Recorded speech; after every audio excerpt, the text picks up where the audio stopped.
Hello everyone, welcome to the maths world. ఈ వీడియోలో 9th class mathematics 6th chapter linear equations in 2 variables అనే చాప్టర్లో exercise 6.3లో 14, 15 problems ఎలా చేయాలో ఈ వీడియోలో నేర్చుకుందాము. 14th problem, a lending library has fixed charge for the first 3 days and an additional charges for each day thereafter. ఒక లైబ్రరీలో books తెచ్చుకుంటే ఫస్ట్ 3 days కి ఒక ఛార్జ్ ఉంటుందంట. నెక్స్ట్ పర్ డేకి వచ్చేటప్పటికి ఛార్జ్ మారిపోతుంది అనమాట. అడిషనల్ ఛార్జెస్ ఉంటాయి ఒక డేకి వచ్చేటప్పటికి, ఈచ్ డేకి. అయితే John paid ₹27 for a book kept for 7 days. John ఒక బుక్ తీసుకెళ్లి 7 days ఉంచితే ₹27 పే చేశాడు. If the fixed charges be ₹X and subsequent per day charges be ₹Y. Fixed ఛార్జీ కనుక ₹X అయ్యి ఒక్కొక్క రోజుకి అంటే ఫిక్స్డ్ ఛార్జ్ తర్వాత 3 days తర్వాత ఒక్కొక్క రోజుకి ₹Y కనుక అయినట్లయితే then write the linear equation representing the above information and draw the graph of the same. ఈ ఇన్ఫర్మేషన్ కి లీనియర్ ఈక్వేషన్ ఫామ్ చేసి దానికి గ్రాఫ్ గీయాలంట. From the graph, if the fixed charge is ₹7, ఇక్కడ ప్రింటింగ్ మిస్టేక్ పడింది. If the fixed charge is ₹7, subsequent per day charge కనుక్కోవాలి. Fixed charge 7 అయితే per డేకి నెక్స్ట్ 3 days తర్వాత పర్ డేకి ఎంతో కనుక్కోవాలి. Second question, and if per day charge is ₹4, find the fixed charges. ఒకవేళ సబ్సిక్వెంట్ డేకి గనక ₹4 అయినట్లయితే ఫస్ట్ ఫిక్స్డ్ ఛార్జ్ ఎంతో కనుక్కోవాలి. ఈ గ్రాఫ్ నుంచి ఈ 2 ప్రాబ్లమ్స్ కి సొల్యూషన్స్ కనుక్కోవాలి. ఫస్ట్ మనకు లెక్కలో ఇచ్చినటువంటి ఇన్ఫర్మేషన్ ని రాసుకుందాము. Let the fixed charge is equal to X. ఇది మనకు లెక్కలోనే ఇచ్చారు.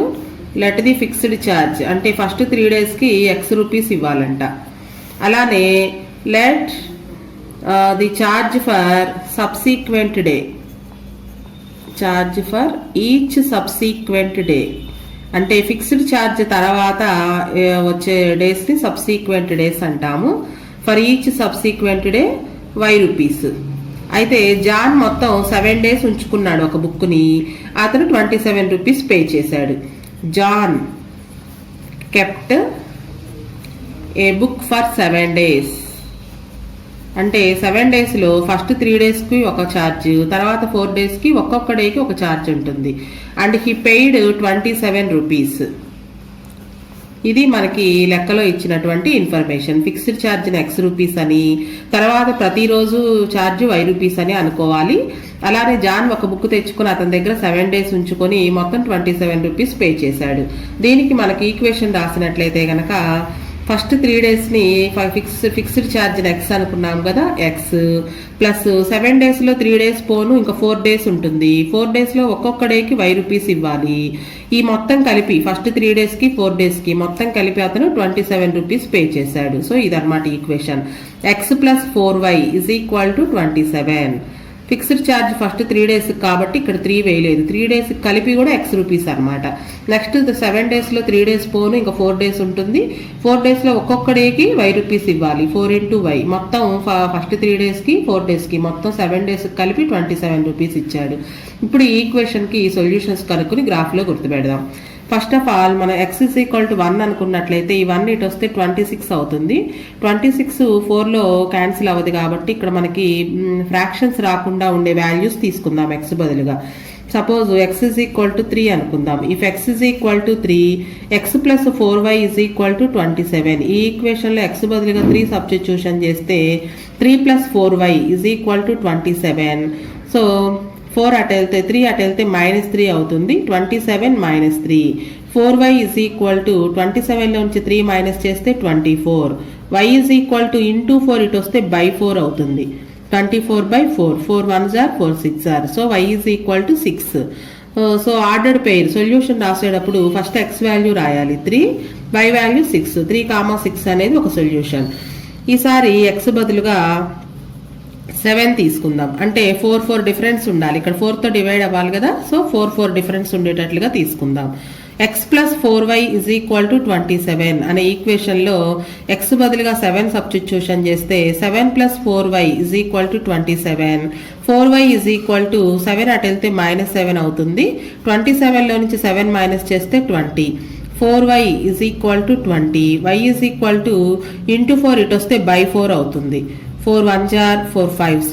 So y is equal to 5. x value 7 అయినప్పుడు y value 5. If x is equal to 15, then x plus 4y is equal to 27. ఈ ఈక్వేషన్లో x బదులుగా 15 substitution చేస్తే 4y is equal to 27. 4y is equal to 15 right side వెళ్తే -15 అవుతుంది. 27లో నుంచి 15 minus చేస్తే 12. y is equal to 12 into 4 ఇటు వస్తే by 4 అవుతుంది. 4 1s 4 3s. y is equal to 3. Ordered పేర్లో రాసేటప్పుడు first x value 15, next y value 3 rupees. So ఇవి మనకి వచ్చినటువంటి సొల్యూషన్స్. ఈ సొల్యూషన్స్ని గ్రాఫ్లో గుర్తుపెట్టి గ్రాఫ్ నుంచి ఇంకో 2 క్వశ్చన్స్కి ఆన్సర్ చేయాలి. చూడండి, ఇక్కడ మనకి అన్ని పాజిటివ్ వాల్యూసే కాబట్టి positive X axis, positive Y axis గీసుకోవాలి. హారిజాంటల్ గా గీసే లైన్ ని ఎక్స్ యాక్సిస్ అని, వర్టికల్ గా గీసే లైన్ ని వై యాక్సిస్ అని అంటారు. ఈ 2 యాక్సిస్ ఎక్కడైతే మీట్ అవుతాయో అది ఆరిజిన్ అవుతుంది. సో ఎక్స్ యాక్సిస్ మీద మనం ఫిక్స్డ్ చార్జెస్ ని తీసుకుందాం. Take fixed charge on X axis. Fixed charge x అనుకున్నాం కదా, దాన్ని ఎక్స్ యాక్సిస్ మీద తీసుకుందాము. అలానే ఫిక్స్డ్ ఛార్జ్ తర్వాత సబ్సీక్వెంట్ డే ఛార్జెస్ ని వై యాక్సిస్ మీద తీసుకుందాం. Subsequent charges, subsequent day charges on why axis.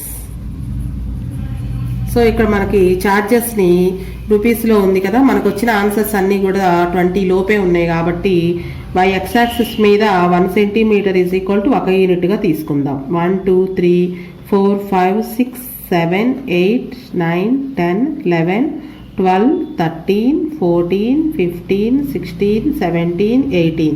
మనకి ఎన్ని నెంబర్స్ పడితే అన్ని నెంబర్స్ గ్రాఫ్ మీద. అలాగే వై యాక్సిస్ కూడా ఛార్జెస్, ఇది కూడా ఫిక్స్డ్ ఛార్జ్ తర్వాత పర్ డే ఛార్జెస్ ని సబ్సీక్వెంట్ ఛార్జెస్ అనుకున్నాము. అది కూడా వై యాక్సిస్ మీద 1 centimetre is equal to 1 unit గా తీసుకుందాం. 1 2 3 4 5 6 7 8 9 10 11 12 13 14 15. సో మనకి ఇంకా అవసరమైతే ఈ పైన కూడా రాసుకోవచ్చు. ఈ నంబర్స్ గుర్తుపెట్టిన తర్వాత ఎక్స్ యాక్సిస్ మీద ఏం తీసుకున్నాము, ఎన్ని యూనిట్స్ తీసుకున్నామో రాయాలి. ఎక్స్ యాక్సిస్ మీద మనం ఫిక్స్డ్ ఛార్జ్ని తీసుకుందాం. Take fixed charge on X axis. 1 centimetre is equal to 1 unit గా తీసుకున్నాం. అలాగే సబ్సీక్వెంట్ డే ఛార్జెస్ ని వై యాక్సిస్ మీద తీసుకున్నాం. Subsequent day charge, take subsequent day charge on why axis. 1 centimetre is equal to 1 unit. Next మనకు వచ్చిన points ని graph లో గుర్తుపెడదాం. First point 3,6. ఎక్స్ యాక్సిస్ మీద 3 కి ఎదురుగా, వై యాక్సిస్ మీద 6 కి ఎదురుగా. 3 కి ఎదురుగా ఎక్స్ యాక్సిస్ మీద, వై యాక్సిస్ మీద 6 కి ఎదురుగా ఉండాలి ఆ పాయింట్. 3,6. నెక్స్ట్ 7,5. ఎక్స్ యాక్సిస్ మీద 7 కి ఎదురుగా, వై యాక్సిస్ మీద 5 కి ఎదురుగా. 7,5. నెక్స్ట్ 15,3. ఎక్స్ యాక్సిస్ మీద 15 కి ఎదురుగా, వై యాక్సిస్ మీద 3 కి ఎదురుగా. ఈ పాయింట్ అన్నమాట. ఈ 3 పాయింట్స్ ని స్కేల్ తో జాయిన్ చేసినట్లయితే మనకి గ్రాఫ్ వస్తుంది. గ్రాఫ్ గీసేటప్పుడు 3 పాయింట్స్ స్కేల్ మీద వచ్చేటట్లుగా తీసుకొని కొంచెం పైకి కిందకి ఎక్స్టెండ్ అయ్యేటట్లుగా గ్రాఫ్ని డ్రా చేసుకోవాలి. ఈ గ్రాఫ్ దేనికి గీసామో ఆ ఈక్వేషన్ కూడా రాయాలి. ఇక్కడ equation x plus 4y is equal to 27 అనే ఈక్వేషన్కి గీసినటువంటి గ్రాఫ్. సో ఈ గ్రాఫ్ నుంచి ఇంకో 2 క్వశ్చన్స్కి ఆన్సర్ చేయాలి. First question, fixed charge 7 rupees కనుక అయినట్లయితే సబ్సీక్వెంట్ ఛార్జ్ ఎంతో కనుక్కోవాలి. ఫిక్స్డ్ ఛార్జ్ని మనం ఎక్స్ యాక్సిస్ మీద తీసుకున్నాము. సో ఎక్స్ యాక్సిస్ మీద 7కి ఎదురుగా ఇప్పుడు మనం గీసినటువంటి లైన్ని టచ్ అయ్యే వరకు కూడా గీయాలి. ఫిక్స్డ్ ఛార్జ్ 7 రూపీస్ కనుక అయినట్లయితే సబ్సీక్వెంట్ ఛార్జ్ అంటే ఇక్కడి నుంచి వై యాక్సిస్ మీదకి డ్రా చేయాలి. వై యాక్సిస్ మీద అది ఎక్కడైతే టచ్ అవుతుందో అది సబ్సీక్వెంట్ డే ఛార్జ్ అవుతుంది. సో ఫిక్స్డ్ ఛార్జ్ 7 రూపీస్ కనుక అయితే సబ్సీక్వెంట్ డే ఛార్జ్ 5 రూపీస్. ఒకసారి చెక్ చేద్దాం. ఫస్ట్ 3 డేస్కి 7 రూపీస్ ఇచ్చినట్లయితే తర్వాత 4 డేస్ ఉంది. ఒక్కొక్క డేకి 5 రూపీస్ చొప్పున 4 5 20, 20 ప్లస్ 7 27. సో జాన్ 27 రూపీస్ ఇచ్చాడు. కరెక్టే అనమాట ఇది. అంటే ఫస్ట్ 3 డేస్కి ఫిక్స్డ్ ఛార్జ్ 7 రూపీస్, తర్వాత ఒక్కొక్క రోజుకి 5 రూపీస్ పే చేశాడు అనమాట. నెక్స్ట్ క్వశ్చన్, ఒకవేళ సబ్సీక్వెంట్ డే ఛార్జ్ కనుక 4 రూపీస్ అయినట్లయితే ఫిక్స్డ్ ఛార్జ్ కనుక్కోవాలి. అంటే సబ్సీక్వెంట్ డే ఛార్జ్ ఇచ్చారు కాబట్టి ఈసారి వై యాక్సిస్ మీద 4కి ఎదురుగా మనం గీసినటువంటి గ్రాఫ్ని టచ్ అయ్యే వరకు కూడా లైన్ డ్రా చేసుకోవాలి. 4కి ఎదురుగా మనం గీసినటువంటి గ్రాఫ్ అంటే స్ట్రైట్ లైన్ని టచ్ అయ్యే వరకు గీసి అక్కడి నుంచి ఎక్స్ యాక్సిస్ మీద గీయాలి. అంటే ఇది ఎక్స్ యాక్సిస్ మీద 11 దగ్గర టచ్ అవుతుంది. ఇది అంటే ఫిక్స్డ్ ఛార్జ్ 11 రూపీస్ అనమాట. ఒకసారి చెక్ చేద్దాం. ఫిక్స్డ్ ఛార్జ్ 11 రూపీస్ అయితే ఇక 4 డేస్ ఉంటుంది. 4 డేస్కి ఒక్కొక్క రోజుకి 4 రూపీస్ చొప్పున 4 4 జార్ 16, 16 ప్లస్ 11 27 రూపీస్. సో ఇవి గ్రాఫ్ నుంచి మనకి ఆన్సర్ చేయవలసినటువంటి 2 క్వశ్చన్స్. ఒక్కొక్క డేకి 4 డేస్ అయినప్పుడు 4 రూపీస్ అయినప్పుడు ఫస్ట్ 3 డేస్కి ఇచ్చినటువంటి ఫిక్స్డ్ ఛార్జ్ 11 రూపీస్ అవుతుంది. సో ఫ్రమ్ ది గ్రాఫ్ మనం కనుక్కున్నటువంటి 2 క్వశ్చన్స్కి ఆన్సర్ రాద్దాము. గ్రాఫ్ నుంచి from the graph first question, if the fixed charge ఈ 7 రూపీస్. ఫిక్స్డ్ ఛార్జ్ అంటే ఫస్ట్ 3 డేస్కి తీసుకునేది ఫిక్స్డ్ ఛార్జ్ 7 రూపీస్ అయినట్లయితే subsequent day charges is equal to 5 rupees అవుతుంది. సో చెక్ చేసినట్లయితే ఫస్ట్ 3 డేస్కి 7 రూపీస్, నెక్స్ట్ ఇంకా 4 డేస్ ఉంది. ఈ 4 డేస్కి ఒక్కొక్క డేకి 5 రూపీస్ ఇచ్చాడంట. అంటే 7 ప్లస్ 4 5 20 అంటే 27 రూపీస్ ఇచ్చాడు కదా జాన్ మొత్తం. ఇదనమాట ఫస్ట్ ఫిక్స్డ్ ఛార్జ్ 7 రూపీస్ అయినట్లయితే సబ్సీక్వెంట్ డే ఛార్జ్ 5 రూపీస్ అవుతుంది. అలా కాకుండా రెండవ question, if subsequent day charge అంటే 3 డేస్ తర్వాత వచ్చే నెక్స్ట్ 4 డేస్కి ఒక్కొక్క డేకి కనుక 4 రూపీస్ ఇచ్చినట్లయితే, ఇది మనకి లెక్కలో ఇచ్చారు 4 రూపీస్ అయినట్లయితే ఫిక్స్డ్ ఛార్జ్ ఎంతో కనుక్కోవాలి. ఫిక్స్డ్ ఛార్జ్ మనకి గ్రాఫ్ నుంచి 11 రూపీస్ వచ్చింది. Fixed charge is equal to 11 rupees. Check చేసినట్లయితే ఫస్ట్ 3 డేస్కి 11 రూపీస్, నెక్స్ట్ 4 డేస్ ఉంది, ఒక్కొక్క డేకి 4 రూపీస్ ఇచ్చాడు. సో 11 ప్లస్ 4 4 జార్ 16, 11 ప్లస్ 16 27 రూపీస్. సో జాన్ ఇచ్చిన 27 రూపీసే ఇలా 2 టైప్స్గా ఇచ్చారనమాట question. Next 15th question, the parking charges of a car in Hyderabad railway station for first 2 hours is 50 rupees and rupees 10 for each subsequent hour. First 2 hours కనుక railway స్టేషన్లో ఒక car కనుక park చేసినట్లయితే 50 రూపీస్ ఇవ్వాలి. తర్వాత ఒక్కొక్క గంటకి ఆ 2 అవర్స్ తర్వాత వచ్చే ప్రతి గంటకి కూడా ప్రతి అవర్కి 10 రూపీస్ ఇవ్వాలి. Right down and equation and draw the graph. ఈ ఇన్ఫర్మేషన్కి ఈక్వేషన్ ఫామ్ చేసి గ్రాఫ్ డ్రా చేయాలి. Find the following charges from the graph. Graph నుంచి ఈ 2 క్వశ్చన్స్కి ఆన్సర్ చేయాలి. ఫర్ 3 అవర్స్ అయితే ఎంత ఛార్జ్ ఇవ్వాలి, ఫర్ 6 అవర్స్ అయితే ఎంత ఛార్జ్ ఇవ్వాలి. How many hours did Rekha park her car if she paid 80 rupees as parking charges?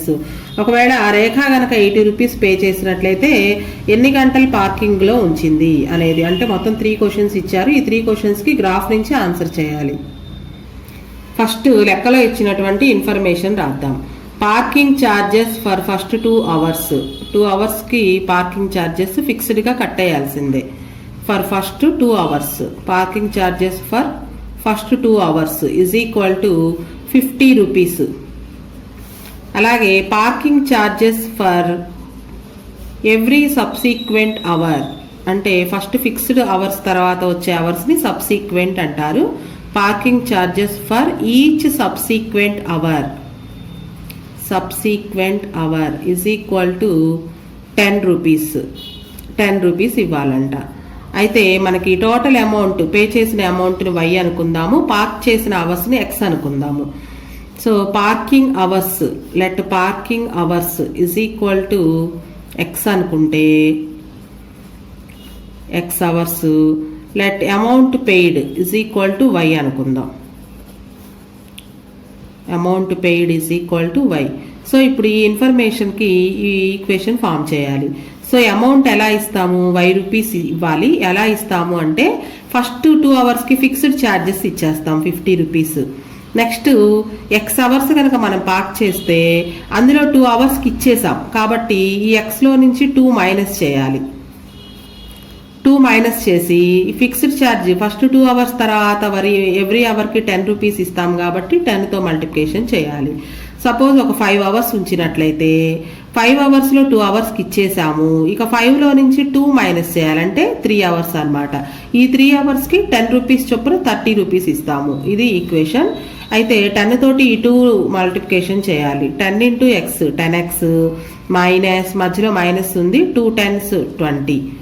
So 50 minus 20, 50లో నుంచి 20 మైనస్ చేస్తే 30 plus 10x y is equal to 30 plus 10x. ఇది మనకు కావాల్సినటువంటి ఈక్వేషన్. ఈ ఈక్వేషన్కి 2-3 సొల్యూషన్స్ కనుక్కొని గ్రాఫ్లో గుర్తుపెట్టి గ్రాఫ్ డ్రా చేద్దాం. ఇప్పుడు suppose x is equal to 3 అనుకున్నాం అనుకోండి. If x is equal to 3 అంటే 3 అవర్స్ కనుక పార్కింగ్ చేస్తే y is equal to 30 plus 10x అనే ఈక్వేషన్లో x బదులుగా 3ని సబ్స్టిట్యూషన్ చేద్దాం. 10 ఇంటూ 3 30 ప్లస్ 10 3 30 60 రూపీస్ ఇవ్వాలి. y is equal to 60. Solution రాసేటప్పుడు first x value next y value. చూడండి 3 అవర్స్ పార్కింగ్ చేస్తే 60 రూపీస్ ఇవ్వాలి. ఫస్ట్ 2 అవర్స్కి 50, నెక్స్ట్ ఇక 1 అవరే కాబట్టి ఉంది 10 రూపీస్. 50 ప్లస్ 10 60 సరిపోయింది. ఒకవేళ పార్కింగ్ 4 అవర్స్ కనుక చేసినట్లయితే y is equal to 30 plus 10xలో x బదులుగా 4 సబ్స్టిట్యూషన్ చేద్దాం. 10 ఇంటూ 4 30 ప్లస్ 40 10 4 40 70. y వాల్యూ 70 వచ్చింది. x 4 అయినప్పుడు y వాల్యూ 70. ఇంకొక సొల్యూషన్ కనుక్కుందాం. If x is equal to 6 hours కనుక పార్క్ చేసినట్లయితే y is equal to 10 plus x. y is equal to 30 plus 10 into x బదులుగా 6. 30 ప్లస్ 10 6 60 90 వస్తుంది. y value 90. If x is equal to 6 then y value 90. ఈ 3 సొల్యూషన్స్ని పాయింట్స్ని గ్రాఫ్లో గుర్తుపెట్టి graph draw చేద్దాం. మనకి ఇక్కడ ప్రాబ్లంలో వచ్చినవన్నీ పాజిటివ్ వాల్యూసే కాబట్టి పాజిటివ్ x యాక్సిస్ని పాజిటివ్ y యాక్సిస్ని డ్రా చేసుకోవాలి. నెగిటివ్ y యాక్సిస్ డ్రా చేసుకుంటే ఇక్కడ ఎక్కువ నెంబర్స్ పట్టవన్నమాట. సో ఎక్కువ నెంబర్స్ పట్టడానికి వీలుగా పాజిటివ్ x యాక్సిస్ మాత్రమే డ్రా చేసుకున్నాను. ఇక్కడ మనకి x యాక్సిస్ మీద ఫిక్స్డ్ ఛార్జెస్ని తీసుకుందాము. అవర్స్ పార్కింగ్ అవర్స్ని x యాక్సిస్ మీద తీసుకుందాం. మనం లెక్కలో కూడా పార్కింగ్ అవర్స్ని x అనుకున్నాం. So parking hours take parking hours on x axis and amount paid on y axis. Amount paid on y axis. అలాగే అవర్స్ మనకి అన్నీ కూడా 1 2 3 అలా తీసుకున్నాం కాబట్టి ఇక్కడ 1 సెంటీమీటర్ ఈజ్ ఈక్వల్ టు 1 యూనిట్గానే తీసుకుందాము x యాక్సిస్ మీద. 1 2 3 4 5 6 7 8 9 10 11 12 13 14 15. ఇక మనకు కావాలంటే మిగిలినవి కూడా రాసుకోవచ్చు. అలాగే అమౌంట్ పెయిడ్ అనేది మనకు టెన్స్లో వచ్చింది కాబట్టి y యాక్సిస్ మీద 1 సెంటీమీటర్ ఈజ్ ఈక్వల్ టు 10 యూనిట్స్గా తీసుకుందాం. 10 20 30 40 50 60 70 80 90 100 110 120. మనకి ఇంకా అవసరమైతే మిగిలిన నెంబర్స్ కూడా రాసుకోవచ్చు. నెంబర్స్ రాసిన తర్వాత x యాక్సిస్ మీద ఏం తీసుకున్నాము y యాక్సిస్ మీద ఏం తీసుకున్నామో స్కేల్లో రాయాలి. x యాక్సిస్ మీద పార్కింగ్ అవర్స్ని x యాక్సిస్ మీద డినోట్ చేసాం. Take parking hours on x axis and 1 centimetre is equal to 1 యూనిట్గా తీసుకున్నాం. Amount paid on y axis మన ఇచ్చిన అమౌంట్ని y యాక్సిస్ మీద డినోట్ చేసాము. 1 సెంటీమీటర్ ఈజ్ ఈక్వల్ టు 10 యూనిట్స్గా తీసుకున్నాము. స్కేల్ కంపల్సరీగా ప్రతిదానికి కూడా మనం ఎన్ని యూనిట్స్ తీసుకున్నామో అలానే x యాక్సిస్ మీద y యాక్సిస్ మీద ఏమేమి తీసుకున్నామో కూడా రాయాలి. ఇప్పుడు మనకు వచ్చిన పాయింట్స్ని గ్రాఫ్లో గుర్తుపెడదాము. First point 3,60. x యాక్సిస్ మీద 3కి ఎదురుగా y యాక్సిస్ మీద 60కి ఎదురుగా 3,60. Next one 4,70. x యాక్సిస్ మీద 4కి ఎదురుగా y యాక్సిస్ మీద 70కి ఎదురుగా 4,70. Next one 6,19. x యాక్సిస్ మీద 6కి ఎదురుగా y యాక్సిస్ మీద 90కి ఎదురుగా 6,90. ఈ 3 పాయింట్స్ని జాయిన్ చేసినట్లయితే గ్రాఫ్ అనేది వస్తుంది.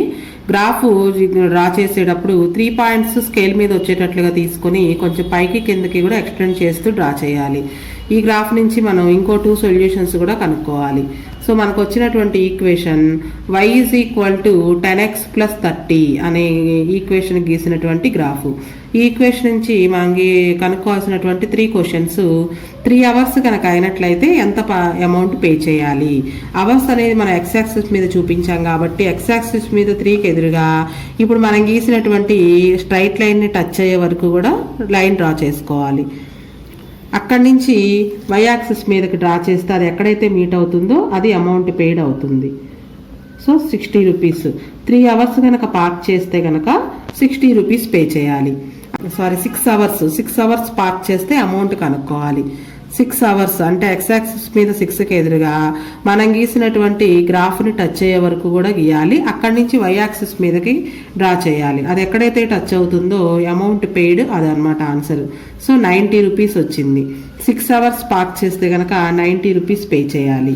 అలాగే రేఖ 80 రూపీస్ ఇచ్చిందంట. అయితే ఎన్ని అవర్స్ పార్క్ చేసిందో కనుక్కోవాలి. థర్డ్ క్వశ్చన్ అంటే అమౌంట్ పెయిడ్ అనేది వై యాక్సిస్ మీద ఉంది కాబట్టి వై యాక్సిస్ మీద 80కి ఎదురుగా ఇప్పుడు మనం గీసినటువంటి లైన్ని టచ్ అయ్యే వరకు గీయాలి.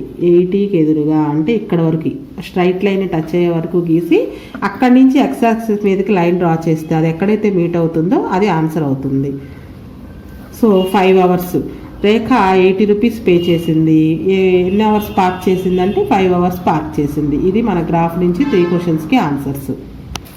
ఫ్రమ్ ది గ్రాఫ్ మనకి ఈ గ్రాఫ్ నుంచి మనం కనుక్కున్న క్వశ్చన్స్కి ఆన్సర్స్ ఏంటో కూడా రాయాలి. From the graph first question charge for first 3 hours. Charge for 3 hours 3 అవర్స్కి ఎంత పే చేసాము అనేది కనుక్కున్నాము. 60 రూపీస్ వచ్చింది. అలాగే second question charge for 6 hours.